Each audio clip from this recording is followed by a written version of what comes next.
ఏం లేదన్నా బట్టలు చంపేసుకుంటారు. సినిమా అదిరిపోయింది. బ్లాక్ బస్టర్ అన్న, బ్లాక్ బస్టర్ ఇరగదీశారు. బాలీవుడ్ హాలీవుడ్ కి అమ్మ మొగుడు. నిజంగా చాలా బాగుంది. బ్లాక్ బస్టర్ టాక్ అయితే మనకు మార్నింగ్ నుంచి వినపడతా ఉందన్నమాట. ఫస్ట్ యాక్చువల్లీ మూవీలో ఒక ఎక్స్ట్రాడినరీ డైలాగ్ ఉన్నది. ఆ డైలాగ్ చెప్పి నేను స్టార్ట్ చేయాలనుకుంటాను review. Ultimate. Just morning show చూశాను అండ్ సెకండ్ షో మళ్ళీ వచ్చాను చూడడానికి. ఇక్కడ మూవీ అయితే చెప్పాల్సిన అవసరం లేదు. డైలాగ్స్ అండ్ ఆయన మ్యూజిక్ డైరెక్టర్ పేరు తెలియట్లేదు నాకు. మెయిన్లీ విజువల్స్ కోసం వెళ్ళండి. Movie ultimate. Like never seen visuals. ఆ బ్లాక్ కలర్, ఆ ఫాగ్, ఆ యాష్ కలర్స్ కానీ ఎక్సలెంట్గా ఉంది.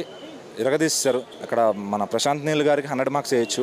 అసలు ఎంత బాగా తీశారంటే ఒక హాలీవుడ్ మూవీ చూస్తున్నామా అసలు ఆ ఆరాలోకి ఆ ఇదిలోకి వెళ్ళిపోయాం అనమాట. అంటే ఆ మూవీలోకి తీసుకెళ్ళిపోయాడు. మనం బయట ఎన్నో టెన్షన్స్తో వచ్చుంటాము.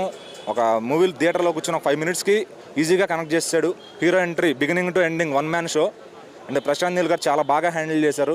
మన సౌత్ ఇండస్ట్రీని ఒక టాప్లో పెట్టాలని ఆయన మైండ్ సెట్ కనపడుతుంది ఇక్కడ. చాలా రిచ్గా ఉంది సినిమా అయితే కనుక.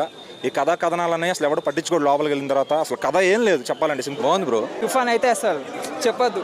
ఇక యాక్చువల్లీ ఇక్కడ అయితే డ్యాన్స్ చేసే ఆపర్చునిటీ లేదు. ఇంకా వేరే థియేటర్స్ దగ్గర అయితే మాత్రం పక్కా నేను వెళ్ళి డ్యాన్స్ చేసేవాడిని. అంత నచ్చింది నాకు సాంగ్స్ అయితే.